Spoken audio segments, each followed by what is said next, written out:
হ্যাঁ বাবা, জানি তুমি বিরিয়ানি রান্না করতে জানো, সকলেই জানে। আর হ্যাঁ, বিরিয়ানি কিন্তু আর সেরকম অথেন্টিক নেই, ঘরে ঘরে নতুন নতুন রূপ পেয়েছে।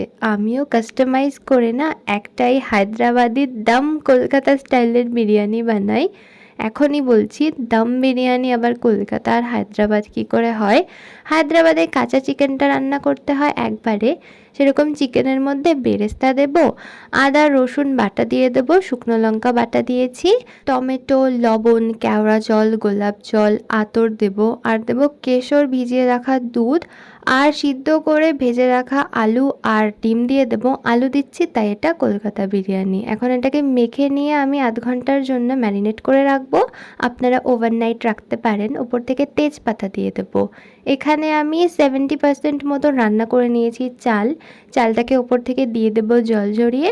এর ওপর থেকে বাটার দেব, ঘি দেব, আর দেব বেরেস্তা। আর বিরিয়ানি মশলা আমি এভারেস্টেরটা দিচ্ছি, আমি মাঝে মধ্যে এটা ইউজ করি, কখনো কখনো বাড়িতে বানিয়ে দিই। এখন এটাকে দমে রেখে দেব আমি আধ ঘন্টার জন্য। দম বিরিয়ানি হয়ে গেল, ব্যাস আমাদের বিরিয়ানি তৈরি।